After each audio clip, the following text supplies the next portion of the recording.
Welcome to another Monday night Let's Talk live stream with Hugh and Lorraine. I hope you had a great weekend so far. We certainly did. Yep, and we are looking forward to speaking to our guest, who's a multi-talented business advisor, and he has so many different links that, you know what, remember what we always say, get your pens and papers together, get your pads together. This is one of those occasions, because what comes from our guests is dynamite and it's gold stuff, so we need to use that. So without further ado, I'd like to introduce you to Mr. Rudi Page. And you know what? This man, bastion of information and knowledge. So let's use that. Exactly. Hello, Rudy. How are you? Come on in, Rudy. How are evening. you? Welcome. Good evening. Nice to be with you on this sunny evening. Oh, please tell me about it. I wish it was sunny. Wish it was. But you know what? We can't complain. Man's teeth is chattering, but you're telling me about sunny. Okay. No, it's lovely to have you on with us. Lovely to have you. Listen, you know, it's been a little while, because one of the things was we always wanted to interview, and you're one of those people who we can never get enough information from. So, you know, every now and again we'll pull you out of your relaxing mode, which you never does, right? And then we'll ask you to come in and talk to us. Yeah, so it's really good to see you. How are you, sir? Good. Cannot complain, you know, in good health and strength and spiritually good. So that's the main thing. Now, so without further ado, I'd like to start with, who are you and where you're from, sir? Or do it the Arsenal way. No. Who are ya?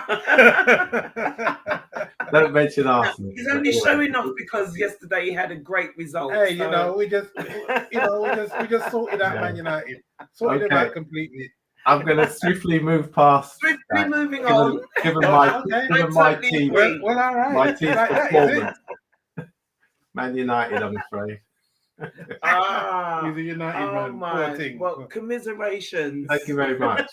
And I'm not a Johnny come lately, because I supported them since I was 10 years old. There you go, well, right? There you have it. You see? The stalwart. Regular. Yes. So in terms of where I am from, so I call myself a survivor child of the Windrush generation. So my mother came from Montserrat. Wow. We're going to have to speak. Whoa, back up. We're going to have to speak. Really? Yeah. Montserrat. That's where my parents from. Really? Okay, great. We'll have to talk later on. Exactly. So Lee's Estate in Montserrat. And then my father from Jamaica, Harmony Hall, Highgate, St. Mary. And then I was born here in London, in East London. And we lived in Finsbury Park. That's where I should be an Arsenal supporter. It used to be literally 10 minutes walk from the original Highbury Stadium. But my mother took me to Slough. So I regard myself as a Slough man now. Because most of a Slough man. What's Slough? There's no team in Slough. Yeah. So you have to find a team.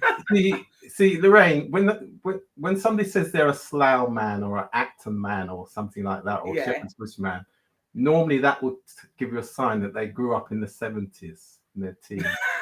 Because that's how we used to regard ourselves. The name of the town, the man on the end. The man on the end. Reading man, High Wycombe man. Yeah. Man. That's exactly. See, showing our age now. I mean, exactly. I don't mind. Yeah. I was just born in Hackney. No man, it's just I was just born. I'm omnipotent, so there you go. Feel sorry for you, anyway. Oh, cool. So you moved up to Slough when you were so teens growing up, all around that Buckinghamshire area as it was then. So yeah. So I didn't come move into West London until my 20s. Okay, so where were you educated throughout these different movements? So where were you educated? Yeah, so in Bucks, so Slough, Chesham, those sort of areas in Buckinghamshire. Okay. Primary. Now you know Buckinghamshire is seen as you know quite posh. Mm-hmm. Trust me. 40 years ago, not where I was living. Put it this way, I lived with my mother in one room. Right. I remember the paraffin lamp Hey, Yeah. and running yeah. up the road to chase Mr. SO Blue or the pink paraffin man. That's right. Yes, so blue. I didn't want to say anything about the Green Shield stamps. Exactly. I remember Green Shield stamps. So humble origins. Yeah, right. Humble Lovely. origins. Humble origins. So, from that point, I mean, from those humble origins, what you've done recently or throughout your career has been impressive. So I just want to go back a little bit and just say about the education aspect of it. How were you at school, your secondary school? I know, then you went on to further, but how were you first seen in your educational aspect? How were you first seen at school? Well, when I was in primary and secondary school, I was always good at reading. Okay. So my skill, could always read well, read very quickly. Got me into trouble a couple of times. But Into trouble? Yeah. I Wow. remember one time in primary school, we were all given a book to read, and in the class, so I finished mine before everybody else. So I went up to the teacher and said, "Could I have another book, please? Because I'm finished." Yeah. And You she did it. held the book in my hand and said, "Go on, sit down." See? You were Mhm. showing up the other children. Yeah, and but the system was actually showing you Yes. you're going too fast. Yeah, and of course, then there's another occasion which kind of sets the pattern for us as children of the Windrush generation. Another time, I put my hand up and I said to the teacher, I'm stuck. So she came over, looked down at my work and said, "Get unstuck," then walked off. Oh, right. So That's very helpful. again, within Wow. those times, isn't it? It shows So we're that talking about the pattern yes, of the children of the Windrush generation in the 1960s. Yeah. Now you know what that's like myself with my my head teacher basically didn't want any of us to do anything that was you have to use your mental. You had to go physical and go and do woodwork and metalwork and every other kind of work that there was. But social work and anything like that did not have a chance. It was never giving you the option. I suppose it wasn't deemed that we could actually aspire to, attain those positions. That was the political environment at the time. Yeah. Because those of So us. how did you navigate that? So as you was going through, obviously that's the pattern. Right. Fighting helped. What, physically? Both. Both intellectually and physically. Intellectually and physically, but being good at football helped as well. But interested in football. Because I describe my childhood as trauma, football, and reggae. So both football and reggae were very good for me psychologically. And football was great because as young people, it's the three principles. Young people need somewhere to go. Young people need something to do. Young people need someone to show them how. You couldn't get anything greater than football for me. So that organized my mind in terms of discipline, teamwork, being good because you don't want to let the team down. Well, of course, that's right. Yeah, working within a group. Now it's funny that you said that about trauma. When did you identify that? Because that's a very powerful statement. Trauma. Trauma started from about 4 when we left London and went to live in Slough, basically. So that's just life. Okay. Because that there, when everyone's now talking about trauma, those are the kind of statements that actually state, what mindset you've had to go through to make those adjustments to be where you are, and to recognize that. Because I can say to you honestly that it's only over the past 5 years I've recognized the trauma that we have grown through and my friends that I grew up with, where we went. So, that's a very powerful statement, something that people should be aware, and to check themselves. And why that's so important, what you've just said there, Hugh, as well, because I understood by the time I got into my teens, the society in which we had grown up in the 60s, this is young people, because remember, we still had the sus laws right into the 80s for our generation.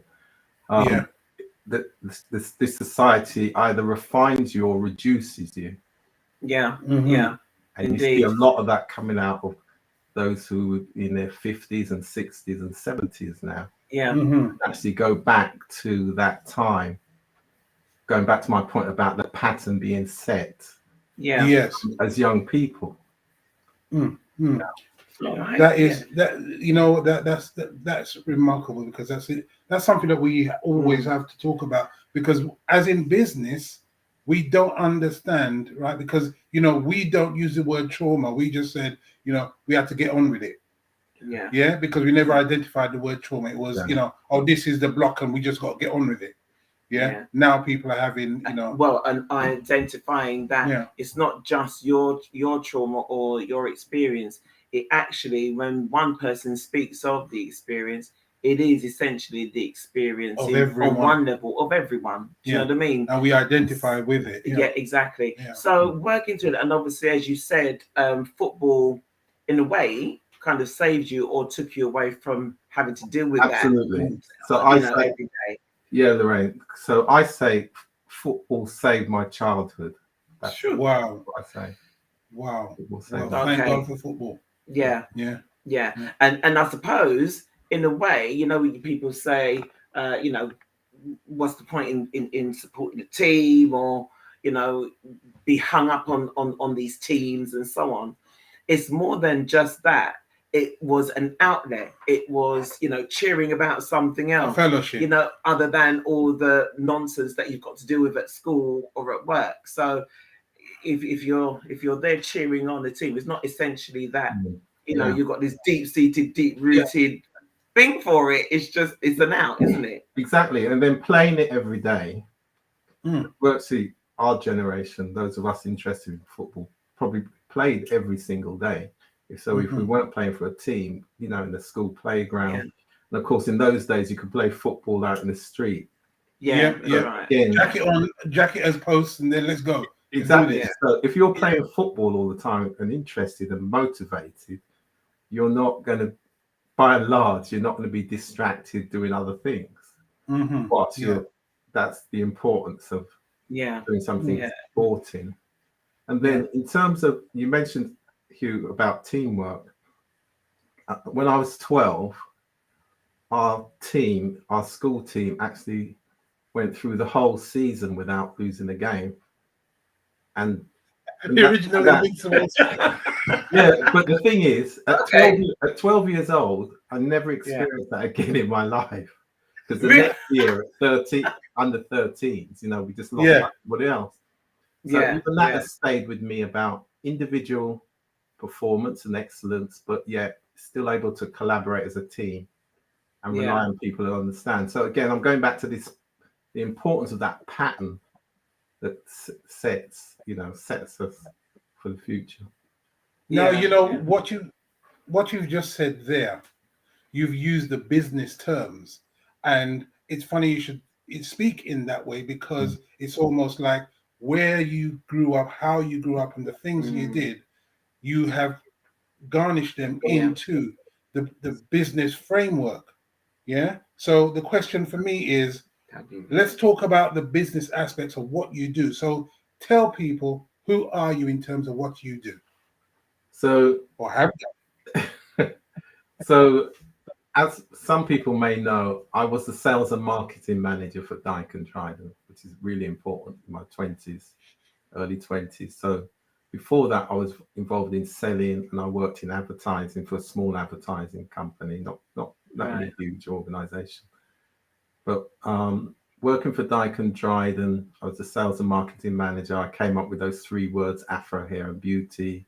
On a trip to the USA, came back and helped design the pattern, the way it looked, and it was based on going to the US and seeing how the Americans marketed their goods and services, the products and services, I should say. Music, fashion, style, great presentation, and we kind of learned from that. And then over the years, then I then moved to what I do now into management. Just a moment. Just a moment. Don't cut that like that. No, don't bother with that. Right? Ike and Dryden, who were they? Because, you know, it's not some small little something. This was in the time when we were looking at Crocs and everything else, right? Yeah. Ike and Dryden was all we bought. So what were they? From the 70s and 80s. So Ike and Dryden was the cornerstone of the economic system for the development of young people, both as it relates to the hair care industry and all of the supply chains that make up the industry. So they started May 1965. I joined them the 20th of July 1981. Yeah. And they were the largest company in terms of importing and redistribution. And at the time we were the largest provider of trade credit to Caribbean businesses in the country. Repeat that, because that's important. We're working towards that still. We were, we could talk about that. Yeah, we were the largest provider of trade credit. So in other words, as a cornerstone, the businesses from our community, both retailers, wholesalers, salons, knew that there was what we would today call an anchor institution. Yes. Which is important. And then because we controlled so many of the brands, we then had the programs and the brands to go with it, whichever brand. It didn't matter to us because we were the importers and redistributors. So that's an important word, the anchor, because that within itself is an important area that we need to explore today. Yeah. So in terms of building this great infrastructure, how did we bring that forward? How could we keep that going? I mean, obviously times change. Momentum take off. It's a great challenge because times change, people change, markets change, gets more competitive, and this is where culture comes in, behavior at all levels. And so it's very, very challenging. But go on here. No, because you see, you just say little things, but people don't click onto that culture and change, right? How does that, and what is it? Because some people don't know what that is. What do you mean by culture change? One way, I guess the easiest way to understand culture and how I would define it, think of what we say is culture is the invisible strand that binds people together. Absolutely. So if you think of that, the invisible strand that binds people together, then we also talk about culture as the golden thread, and that's where the golden thread is. It's in a sense, you follow the line of the generations from whence you come from. It's the golden thread. It's important to understand and know that is important to you. In terms it's of the to way know your history, what that and to keep that thread going through everything that you do, and to learn, and you can't leap from that thread into other people's threads as much as you might want. Right. I understand. I understand what you mean. So that being said, obviously times change, as you said, and so on. How then were you able to keep that going, or to transfer that into other areas of your business? Yeah, that's a good question. So my skill has always been as a practitioner. So you just do the same thing over and over again and get better at it, basically. So that's why my area in terms of management consulting is implementation. So I specialize in policy implementation, doing the same thing. What scale do you specialize in policy implementation? So my scale. Sales. Sales. To what? Okay. the scale of which you implement policy. Okay. So at what level? So I've worked Yeah. at ministerial level, because I worked for an organisation a few years ago called the Appointments Commission. That's doing ministerial and the most senior NHS leaders, appointing them, but also being involved in setting up the advisory groups, appointing special advisors, chairing, facilitating meetings and programs, and then also doing what we call service delivery examinations and looking How at. did you find yourself? I mean, How do you find yourself in that place? I know we're kind of skitting all over the place at the moment, but how did I get here where I am now? Yeah, how did you? You started off from, as you said, advertising and so on. So how did that bridge happen? Good question. So what happened?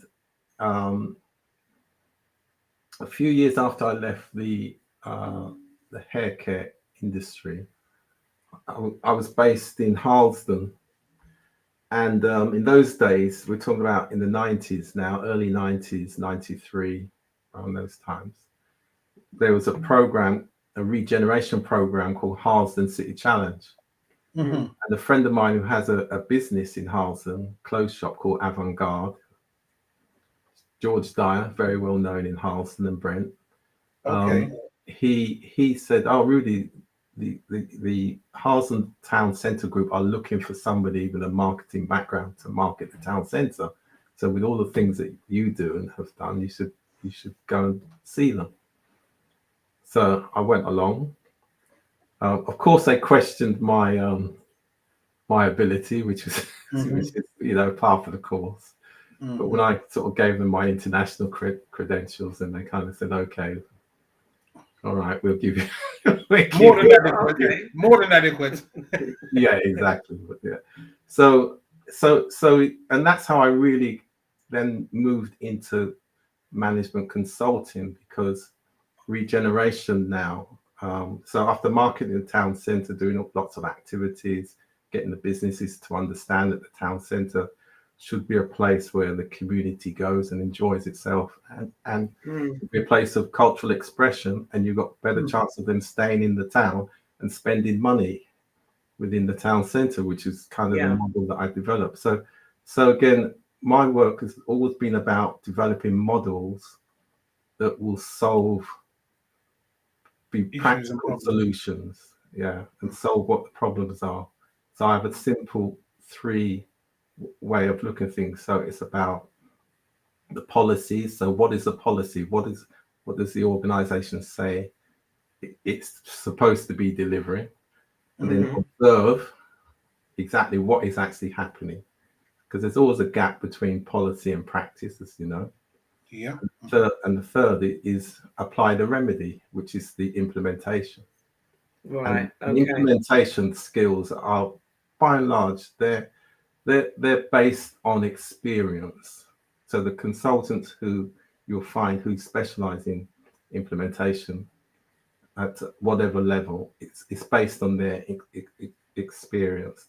They just understand what to do in a crisis situation, or if there's problems, understand how to work with people and get a consensus to think of, okay, what's the strategic objectives that we can all agree to? How do we then translate that into workable plans? What leadership action do we need to take? What management action? We make sure all voices are heard in the team.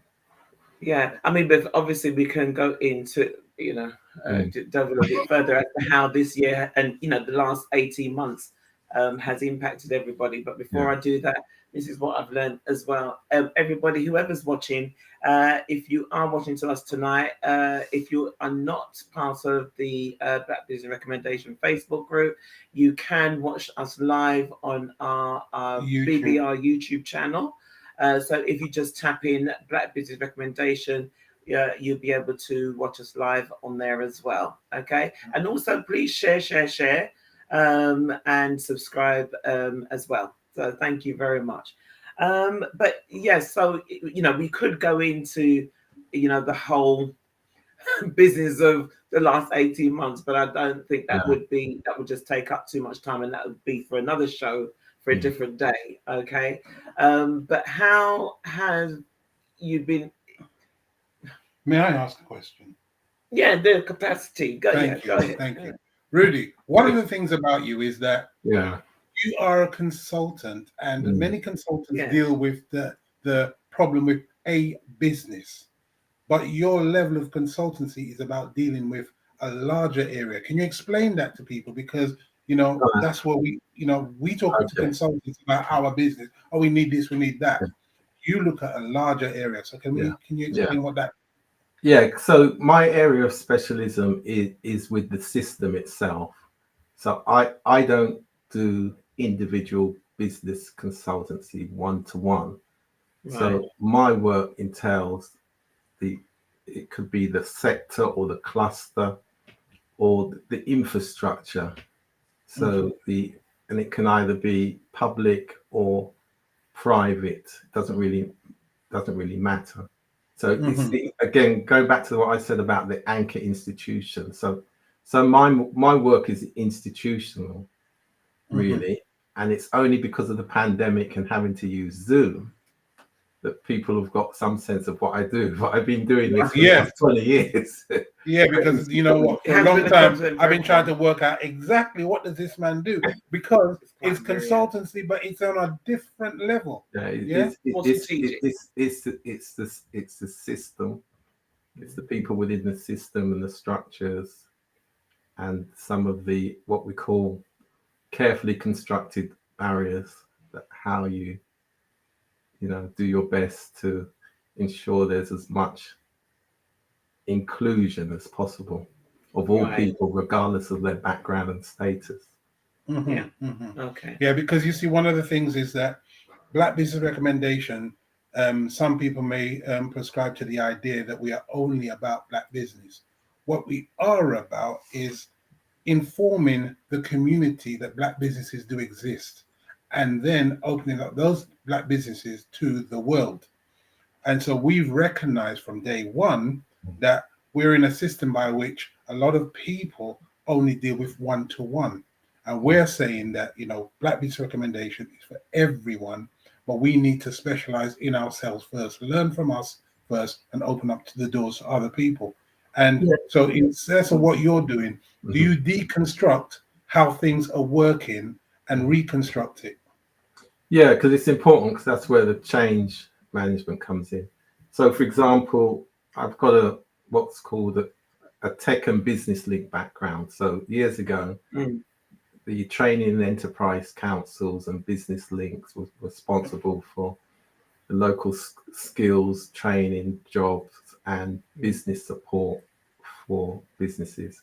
Now, there's a historical reality when it comes to, let's say, Black business in quote, that so it's important, the difficulties around discrimination within the system. There are programs that are designed to address that, not to give an advantage, but to address the historic legacy of difficulty. How I would explain that to you in very practical terms: when Dyke and Dryden reached £1 million turnover, they couldn't get an overdraft for £5,000. My God! Even then. So if you think of that from a system point of view, now in our community, we know who are the most talented people, entrepreneurs, whatever skill that they have. So can you imagine at the time? Remember, I said this is the cornerstone to the ecosystem that operated across the country.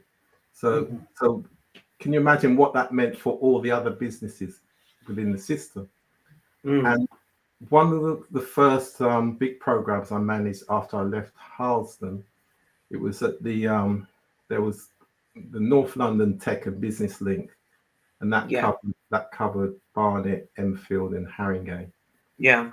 I came from Northwest, which was Brent and Harrow, and there was so by then I'd started to use research. So I was known then as what we call a research-based implementation specialist. So research-based means that you take the research, you take the data, Yeah. and then you look at what the recommendations say, and then again you translate that into workable plans. Right. So we had a round table with Bank of England that issued a report talking about the financing of Black businesses, and it said African and Caribbean businesses. Yeah. And then the author who was at the meeting, I remember his name, but I'm not going to say it. No, that's not. He said, well, it's about perception as opposed to there really being prejudice within the system. So because I was chairing the meeting because I facilitated the program. It's called the Synergy Program. We actually did a case study with Middlesex University Business School on the whole program. So I said to him, so I told the group, the round table, the story about Dyke and Dryden. Yeah. And then he had to back down and he admitted that, in fact, they were just throwing it all the information into the report. But because it said Bank of England and it was a nice shiny blue report, people took that as, being having some kind of primacy. But then the good thing about that, though, was that there was a representative from the British Bankers Association in the meeting, and he immediately said, right, we're actually going to do some research on this. And they did a great report. Many reports have been done from it, but the real primary report from the British Bankers Association was done around that time. That was around 2001, 2002. So that's the system. That's what I'm really saying. Right. That's working. But in terms of that, then, so that system, in a way, in different areas, would you say that system, in a sense, is still in place? In some places, areas of how you do you put your application in, the questions asked, right, and so on. But around that time, though, and it's not so much now because the institutions have changed. But the biggest thing for a small entrepreneur is access to finance. So in those days, you had enterprise agencies, Business Link, and mentors, business mentors who would help people through the process so that they could get their financing. So that it's not so much today. Today, that kind of support has really been, it's left to the market, unfortunately. Yeah. But at the end of the day, it's you said that it's not necessarily needed or used that way as such now. Do you think it's definitely needed? It's definitely definitely. Yeah. But do you think that the access to finance now is getting better? Or do you still feel that we need people like yourself, and various others that can help I would community in accessing that? That's a good question, Lorraine, and I would say it is as difficult as ever in one sense, because at one time the enterprise support infrastructure held people's hands right from the beginning. So if you weren't sure, you wanted confidence building, or if you'd been in business a while but wasn't clear how you would expand. So, and that was public provision. So it's out there now, but there's a cost. But the world has changed, of course. Yeah. The world has changed. Yeah. I mean, recently, we were reading a report by Dr. Carlton Brown, recently released report, the Black Entrepreneurs Report 2020-21. And, the important thing was about how the difficulties with the structures that make sure that, those people who are starting their businesses, it's a little bit more difficult for us to actually attain the things that we want to get. Yeah, I'm trying to be politically correct here. The term we use is carefully constructed barriers. There you go. Now, that is one of the questions, is how do we jump over those barriers? And with someone like you and your experience, how do you see those barriers, and how do you, get over those barriers and support the community in getting over those barriers? So, and we touched on it earlier on. Absolutely, it's about our own ethical behavior, and it's about collaboration, trust, confidence, and you just can't get away from that.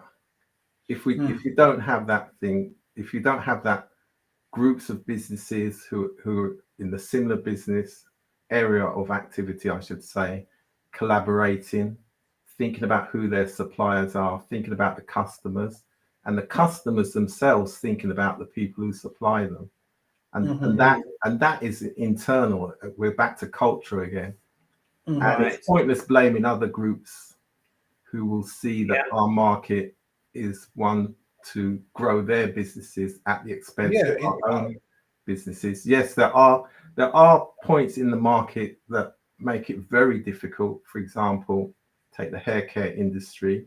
Yeah. If you were to open a shop now, you would be put out of business very quickly, because the competing businesses would just lower their price, and the conduct of our consumers, and you can't blame them, would say, I'm going where it's cheap. We won't necessarily see that your shop has, employing the community, employing young people, providing opportunity. Because at the end of the day, people are entitled to make their own personal decisions, and that's why the ethical marketing, and we'll see Black Pound Day, Black Lives Matter. We'll see if that translates into individual behavior change, but we won't know that for another couple of years once it's published. Okay. In so saying that is an area in which we have always felt that this is where the education aspect of business has to be taught to our community, not just business leaders or people in business, but to our community at large, so that we can actually say, this is why this gentleman or this person, this female person, business cost more, and these are areas they have to traverse. So that's why we need to support them even more, and take a bit of a sacrifice, because until we do, we will not be able to have franchises. But back to culture again. Many people in our community are not particularly sympathetic to that. That's just the reality, But is it because, as I keep saying it, we are the youngest in terms of when it comes to reconnecting with our business acumen? I am going to sit here and keep saying it. Centuries ago, we had the best financial systems going, okay, and somewhere along the line in our history, we've had a little bit of a hiccup. And now we're kind of refinding all of that again. So, I think we do have it in us, but we do because reconnect with it. The 60s and 70s, we had the partner system. Yeah, exactly. So it's not far out of our minds where people can say, well, we've never heard of it. True. So do you think it's not your parents, it's your grandparents, Yeah. Do you think we need to reconnect with those systems? Behavior. And that's an ethical behavior, understanding what's in the interest of our community and the young people, and being concerned that they have challenges getting jobs, work experience, understand what it's like to go into the world of work, get there on time, the social skills that they need. And we're in this period of time, from a system point of view, we talk about the 21st century skills, which are collaboration, communication, creativity, and critical thinking. So where do we expect our young people to learn those skills, if not within the community? Some people then say, oh, but go out into the market with all the other, with everybody else. That may be for some, and those who can make it will make it, but the system has to be fair for those who are not the greatest at everything, because that's how it works. One last point here. One of the mistakes that our community makes, So we're only focused on those who have got the wherewithal to get out. Whereas this is institutions, which is just human beings sharing resources, are concerned about the most vulnerable people. So who are the people who need support? And the institutions are there to protect and support them. And that's what we've kind of put into our communities thinking. Yeah. Next generation now needs to. We're old geezers now, well, that's not. But you know what? Being an old geezer, I still think that there's a bit of me still to give more, right? So I would say that one of the things about us as a community, we think inwardly, and very few of us actually think of the works that we can actually do to employ other people from our Caribbean islands and communicate with that, and make those connections. You spoke about collaboration, partnership, those kind of things. They buck the trend, because right now the system is looking at us as in, how do we communicate? How do we do things? And when we start doing those things as a collective, that's when we can move forward, right? I'm not saying it's something way in the future. I am saying we can start making those connections now. So what about new partnerships? How does that work out? Have you looked at that? And have you looked at working in the Caribbean? What's your... Yeah, I've done a lot of work in the Caribbean over the years, both public sector and private. In the last few years, a lot more public sector, working with NHS Blood and Transplant, NHSBT as we call it now, and that's to do with medical equipment. So there's a Dr. Dapo Odumuro, and we work together on the mobile blood collection program. So basically, we facilitated 4 mobile blood collection units to go into the health system in the Caribbean. So Antigua and Barbuda, Grenada, Jamaica, and St. Lucia. Right. But the way we having sourced those units, and I actually wrote the actual bids that had to be written, even though there was agreement we could get them. We then used our diaspora organizations to then transport or get the units into the Caribbean systems. So again, it's this collaboration between the public, private, the community. So we've done a lot of medical equipment and donations of devices and facilitated in that way. That would be the largest scale. And how would one, if a business is watching this, which is not just a small business, but are thinking of wanting to do or to have partnerships with the Caribbean diaspora, how would they go be able to go and start gather connections? Obviously you're here and people can get in contact could we with call you. Rudy, say, Rudy, listen, we want to make a link. But if they want I'm happy to advise you of my experience. Right, but is it? I mean, is it? It's easy? Challenging. Okay. In honesty, it is challenging and it has been. And I've worked or visited most of the English-speaking Caribbean islands plus Cuba, and it is a challenge as the diaspora going back into the Caribbean. So even though there's the political message that says come home, beyond our remittances from here, but the reality is that we're seen as competition, which is a shame. Okay. So we get back to that trust thing again. So the trust and confidence, and what we would call a cultural logic gap, because it doesn't make sense, because we are children of the Caribbean. Our parents or grandparents came from the very same communities and society, which itself admits internationally it needs talent, and it needs know-how, it needs insight from places like here in the UK and the US. But it's still it's a big challenge for the diaspora. So is there like a register of, you know, the talent that's available that can actually be, you know, funneled over to the Caribbean so that, you know, they can actually get in touch? Because, you know, those simple things like that are the things that, you know, let's say someone on my island of Dominica needs someone with the skills, yeah, so they can actually go and call Rudy in England, who's had experience, to come over to Dominica and help them to do, because those simple little things Is that something can be the answers. You know what they say about simple? No, I don't. No, I don't. It's true. It normally doesn't work, and it's the last thing Right. that people do.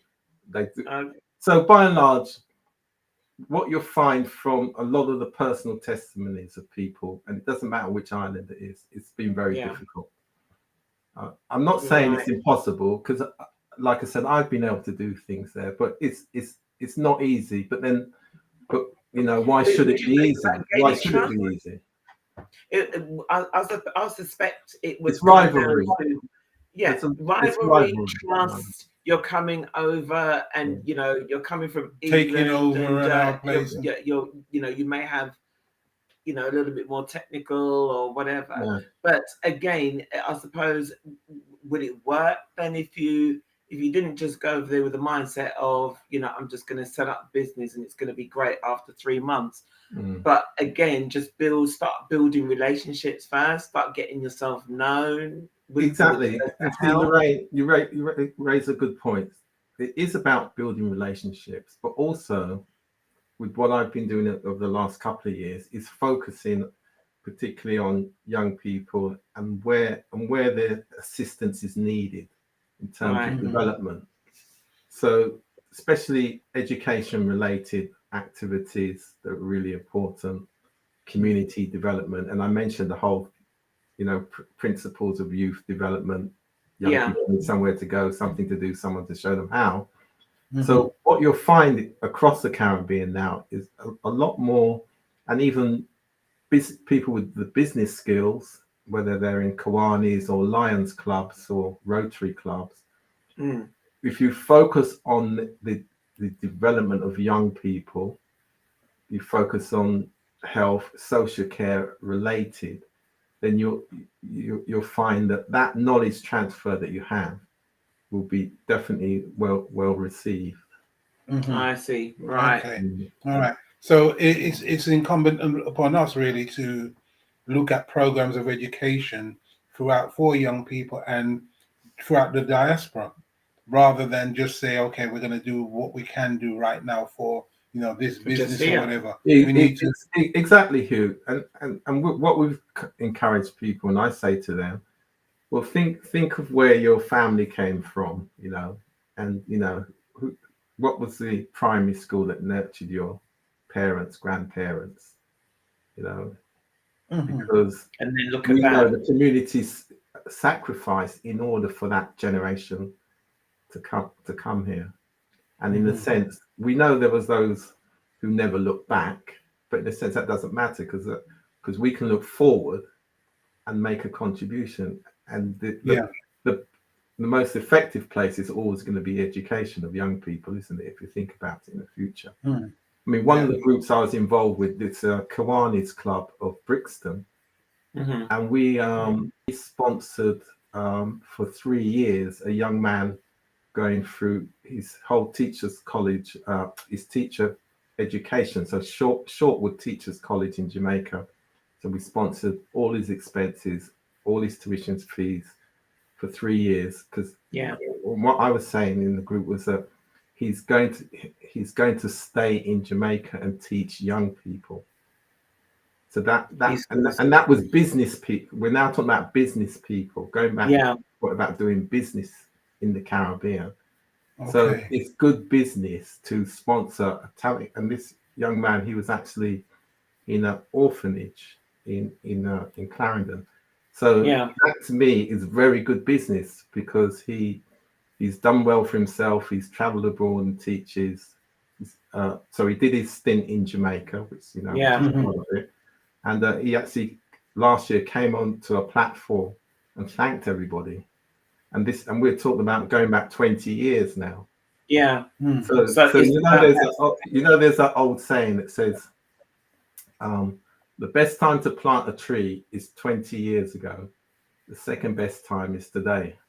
There you go. Exactly, right? I love that. Yes, I love that. yeah. I remember that. We need to remember that. But so, I mean, moving on, I mean, obviously, we all know that it is about the trust thing. And if we are thinking about links and collaboration, as we say, it is about gaining trust. But how do you gain trust? You gain trust by speaking and, getting to know people over time and reconnecting, isn't it? Yeah, small steps, small projects, test, deliver it, right. works, scale it up a little bit. It's the only way. So, in terms of when we're looking at, you've got a business, you've got a plan, and things like COVID happens to you and whatever. Now, one of the things that you specialize is in change management. Yeah. Question is, how do you make that transition for someone who's got some problems with the business? What would be your advice for helping people to make? I can give you my personal experience. Yes, go on. That always helps. That's always good. So, like everybody else, suffered down to zero revenue, right? Yeah. March. And funny enough, though, a friend of mine, Richard Davis, now he's a business consultant based in Manchester. You should interview him one day. He's very good. But we said was, you know what? The only way that we can think of a way through this is that we have to collaborate. It's about collective responsibility. Yeah. And so that's why I ended up hosting 200 Zoom meetings between March and December last year. Wow. Because I needed to gain the skills and the confidence of using Zoom. Because I'd heard of Zoom, I think, right? Mm-hmm. But then, of course, that became the pathway and the platform that we better understand. That's everything was on Zoom. So so the change was in mindset change, right? Mindset shift. Yeah. Right. Then that at least means that you're going to have some behavior change, because you're now saying, right, okay, I have to find a way through this. So I cannot act and be the way I was before. Yes, I'll think about that experience, but the way forward is not that now. So what I was saying to everybody, the technology, so however way we use technology, this pandemic has accelerated it anyway, and that's the basis. Yeah. And as we all know, that's the basis of so many things now. Yeah. Mm-hmm. And then having focused my mind on that, then the opportunities to use Zoom and to use online started to arise, because again, the whole system and the institutions had to shift that way of working. And they then, of course, needed people who understood how to facilitate and to bring people together. And that's the kind of where we are now in terms of what we've done on the NHS vaccine confidence programs, the wellness programs, all delivered online. And that comes from doing a somersault and saying, I have to learn. You have to learn. What I do. So in every industry, it will be the same. It will do, the sector's different, but you just have to not bang your head against the wall, saying that, regardless of whether you like it or not, this is the shift forward. This is it. So go with it. Learn about it. Yeah. Okay. Find the pathway. I think that the first thing is about you stated about in terms of change. It's about reflecting on what it is that you're doing now, looking at what's available to you, and then having a growth mindset to take it on board, to then move it, propel it forward. To seize the opportunity. Because there's a market opportunity to be seized.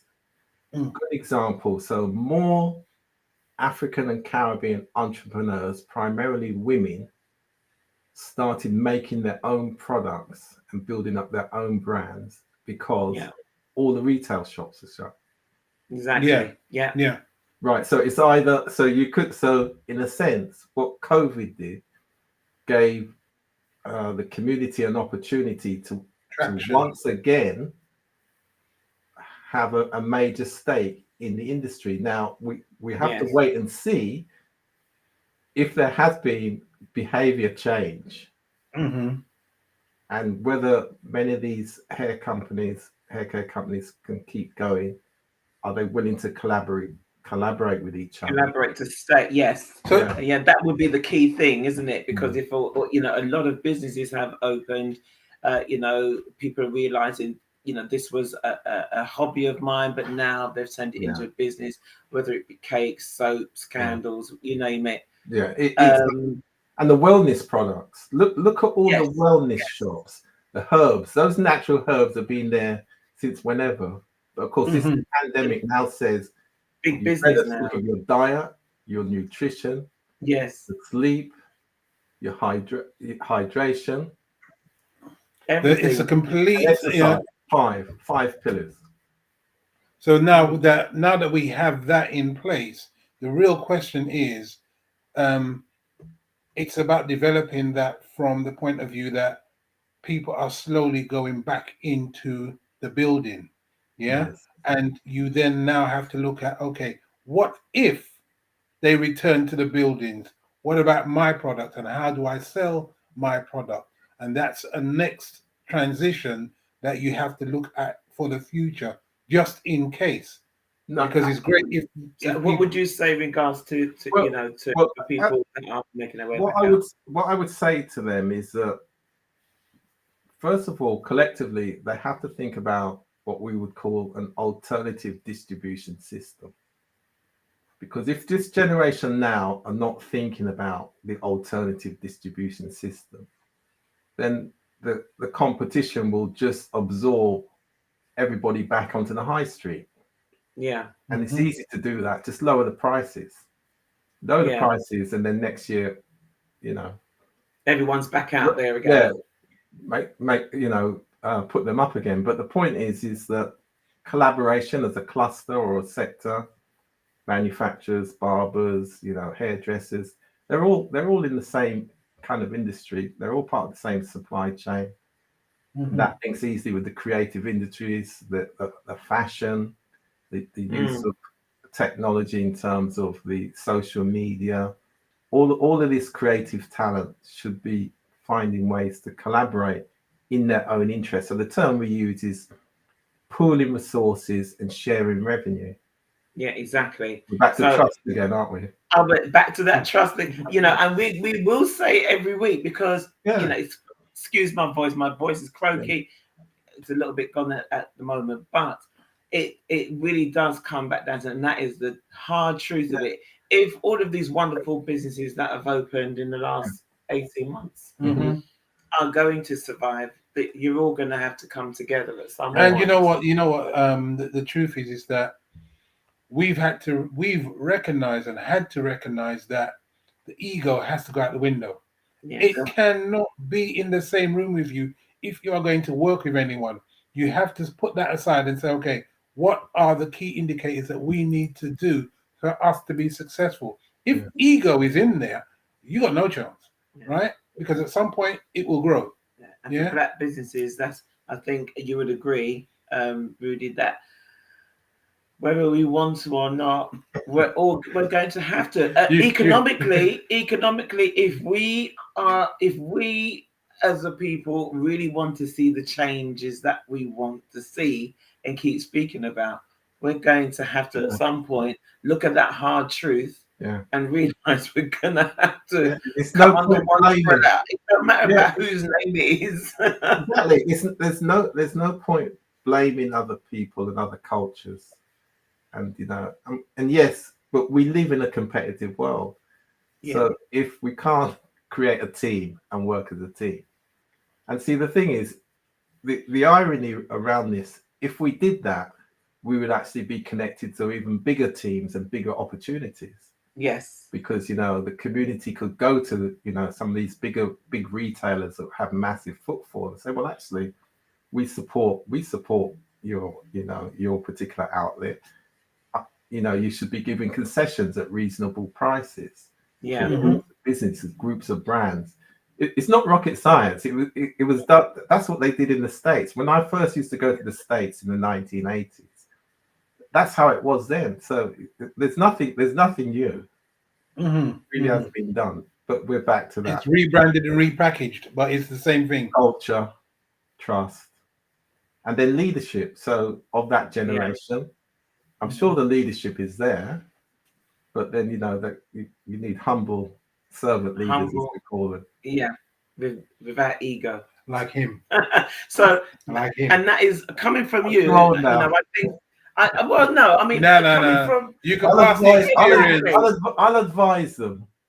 Yeah, but there you go. Where's your book? So where's your book? Coming out June 2022. And what's it called? Overcoming Unseen Barriers. How to overcome unseen barriers. We will have you back on for that. We're going to have you back on because we're going to read it. Yeah. We want the first copy. We're going to read it and we're going to come back at you. Yeah. Yeah. But at the end of the day, honestly, if people that are listening and will listen to this, our lives, again, we've brought forward to you, you know what I mean, award-winning, well-beating, businessman who has done it. He's lived it. He's done it. He's done it for years, and he is coming to us. And there's some lessons learned as well. How we can. There's some lessons learned in there. You know something?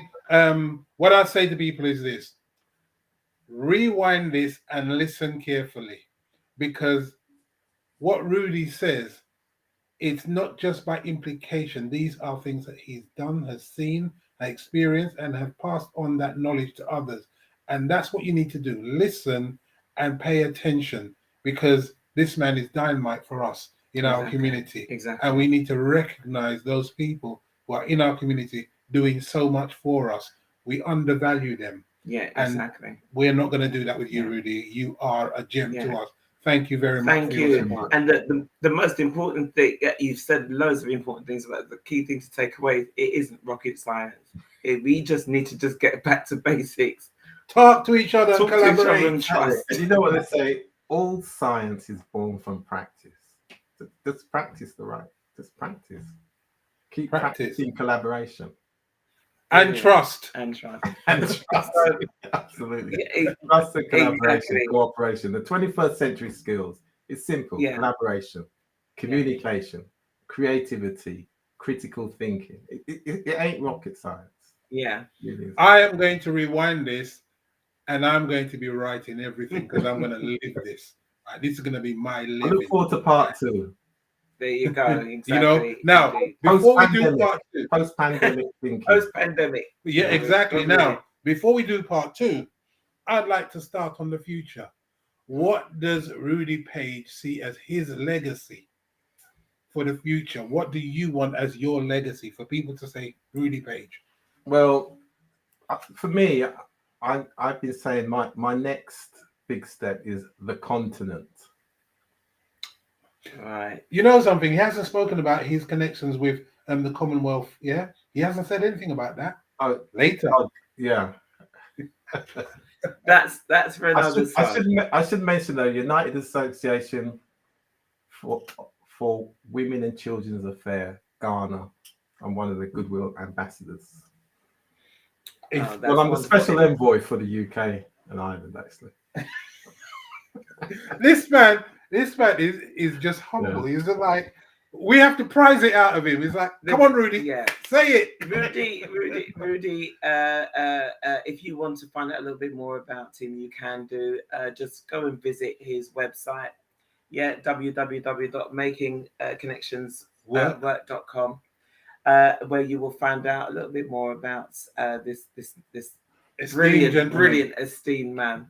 And yes, he is an envoy for the for the Commonwealth, which so happens to be taking place in over here, isn't it? Next year, I believe. Right, that's slightly different. Yeah, so the Commonwealth Games are taking place from the 28th of July through to the 8th of August in Birmingham. Yeah. So the organisation I'm involved with, that's the United Nations Association for Children and Women's Affairs, Ghana. Ghana. Wonderful. Wow. So watch this space. We will obviously share that with everybody, within the group, and later shows that we will have. With Rudy, we'll be bringing him back on a regular to make sure that we have the information for us to work collaboratively without any ego. Yeah, but thank you. Rudy. Again, everybody, it's a pleasure. Again, we bring you yet again another diamond that is in our community to look up to and esteem. And should you need any advice or any any guidance at all, you know what I mean, some gems, you can certainly contact him, and I'm sure he'll be happy to help. Yeah. Okay. All right. So, Rudy, thank you very much. Thank you. We're going to give you some peace and quiet now, because I know this man's so busy. It's ridiculous, right? So have some peace and quiet. We'll talk soon. Blessing to you. Thank you very much for spending some time with us, and we'll talk to you soon. Blessing. Take care. Thank you. Bye-bye, darling. Bye-bye. Bye-bye. Wow. Now, you know what? When you have people of that ilk with you, you really don't understand the quality of people who actually are within this group and who share their knowledge willingly. Yeah, exactly. So we've got to, always big them up every single time. Yeah. Now, next week, we've asked you a question. We're going to take it slightly differently. We're asking you, can you promote your business in 10 minutes? You should be able to do it in 5, but we'll give you 10 minutes, right? So on the 1st of November next week, we will be meeting with those who say they can. So the challenge is, can you promote your business in 10 minutes? blackbusinessrecommendation.com, Black Business Recommendation on the Facebook. And if you want to watch this program again, you can pass it on to your friends on the Black Business Recommendation on YouTube. Yeah, we also got the Instagram account. We haven't even told anyone about that yet. We're just growing. Exactly. Slowly. So if you want to advertise your business, what you do in obviously the lead up to Christmas, or just generally want people to know who you are, just send us or put it in the on the Facebook group.